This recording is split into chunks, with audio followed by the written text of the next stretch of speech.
la quiebra de Silicon Valley, el Signature Bank,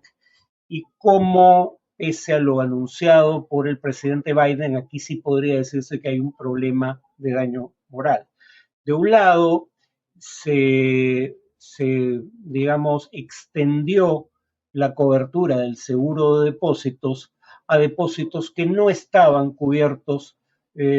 por el límite, dentro del límite máximo establecido, $250,000,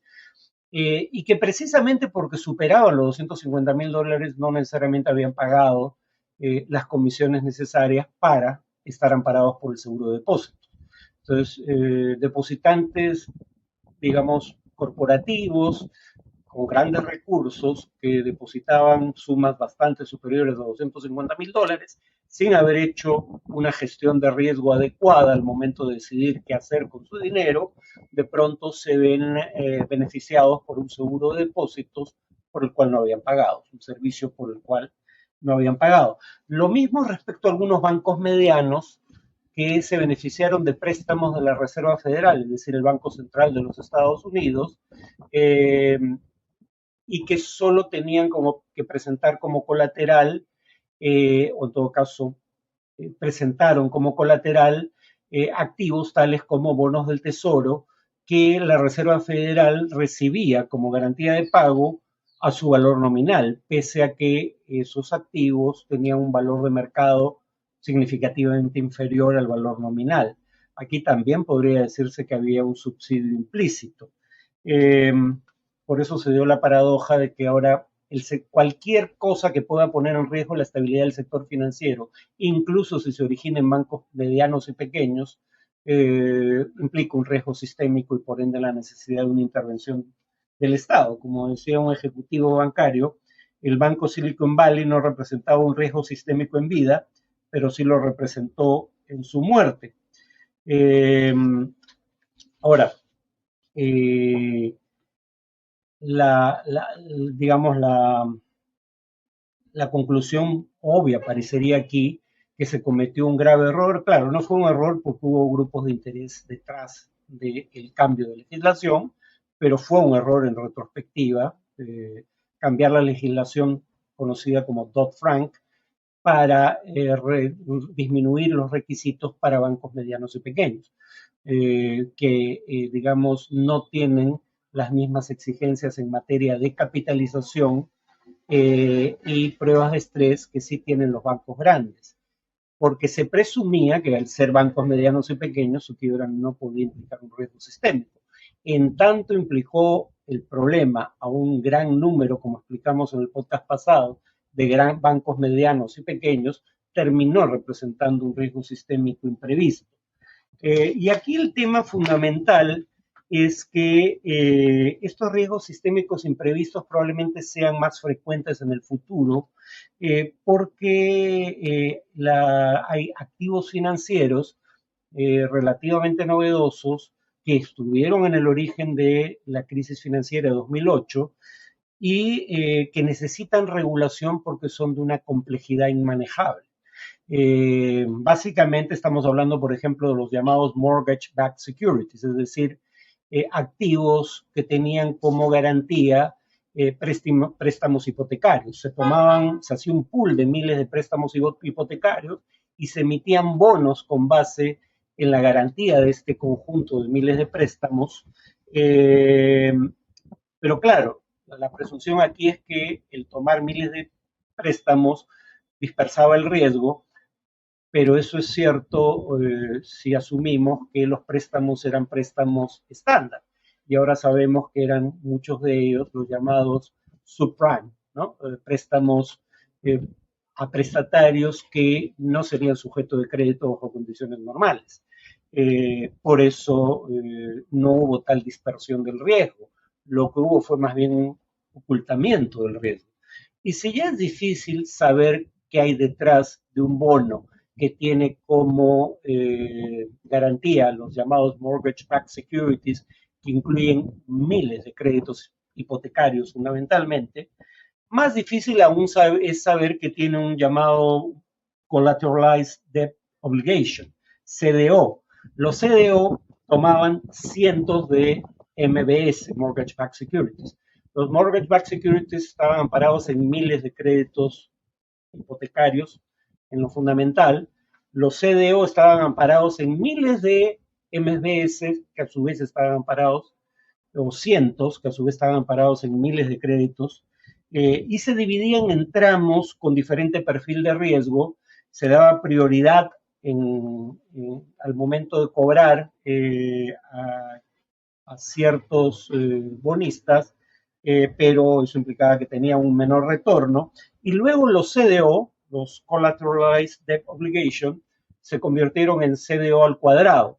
que a su vez incluían centenares de CDO normales. Comprenderán que esto genera una complejidad inmanejable. Por ejemplo, el economista en jefe del Banco de Inglaterra, Andy Haldane, decía que para conocer toda la información contenida en un CDO cuadrado, había que leer literalmente cientos de millones de páginas, cosa que, como comprenderán, nadie hace, ¿no? Y de hecho, Bill Gross, ejecutivo de Primco, llegó a decir lo siguiente, refiriéndose a estos CDOs al cuadrado: es un complejo de préstamos apalancados tan difícil de entender que el presidente de la Reserva Federal, Ben Bernanke, requirió un curso personal de administradores de hedge funds para entenderlo. En teoría, Ben Bernanke, especialista en la Gran Depresión, especialista en crisis financieras, no entendía estos activos financieros de manera suficientemente amplia como para regularlos, pero tampoco los entendieron, según parece, premios Nobel de Economía como Robert Merton y Myron Scholes, que obtuvieron el Nobel de Economía precisamente por, y cito al comité del premio Nobel, innovar en un método para establecer el valor de los derivados, es decir, de los MBS, de los CDO, de los CDO al cuadrado, y utilizaron ese conocimiento sobre métodos para establecer el valor de derivados como parte del consejo de dirección de Long Term Capital Management, empresa que, como sabemos, terminó quebrando. Y de hecho, cuando menos uno de estos Nobel de Economía estuvo implicado en otra empresa de características similares, hedge fund, que también quebró, ¿no? Entonces, los premios Nobel de Economía que ganaron el premio por ese tipo de, por conocer ese tipo de información, no parecían tampoco tenerla tan clara. Lo mismo, repito, respecto a la crisis de 2008. Los MBS, Mortgage Backed Securities, de los que hablé hace unos minutos, o los bonos creados con base en ellos, eran hasta la víspera de la crisis financiera de 2008 considerados una inversión segura por las agencias calificadoras de riesgo,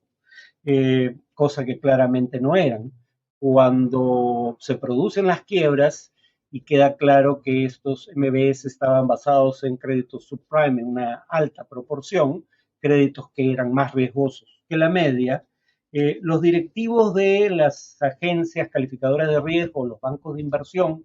que recomendaron invertir en estos bonos, alegaron curiosamente que no había aquí un problema de información asimétrica, es decir, que ellos conocían la verdad sobre el riesgo implícito en la inversión en esos bonos y le habrían ocultado a sus clientes, sino que alegaron que había un caso de ignorancia compartida, porque ellos habían invertido sus propios recursos en instrumentos financieros que eran crípticos desde su propia denominación, porque todos eran siglas o acrónimos: SIB, RMBS, ABCP, etcétera. Por no mencionar el caso del propio Alan Greenspan, en su momento presidente de la Reserva Federal, que ante el Congreso admite que su regulación había fallado porque inversionistas a los que consideraba actores racionales habían hecho gala, y cito, de una irracional exuberancia, ¿no? O perdón, de una exuberancia irracional. Aquí entra a tallar algo que ya había previsto un premio Nobel de Economía, que hacía economía conductual, Herbert Simon, y es sobre la capacidad limitada de procesar información, no solo de los individuos, sino incluso de las grandes organizaciones, que tienen problemas adicionales para procesar información a aquellos que tienen los individuos, porque a diferencia de un individuo que toma decisiones, una gran organización está compuesta por unidades que pueden tener intereses en conflicto entre sí y que hay que coordinar todas estas unidades al momento de tomar decisiones. O sea, aquí a lo que quiero llegar es a lo siguiente, y con esto concluyo. Un argumento habitual contra una mayor regulación de la economía por parte del Estado, no solo en el ámbito financiero, es que el Estado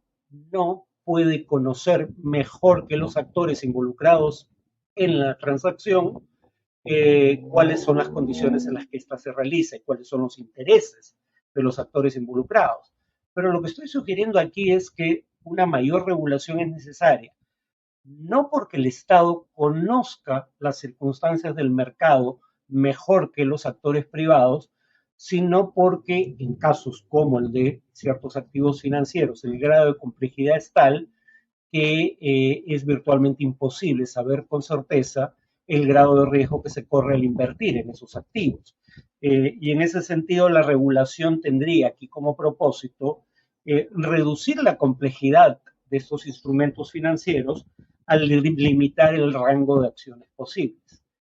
¿No? Se está presumiendo que el Estado sabe mejor que los actores privados lo que les conviene y cuál es toda la información relevante.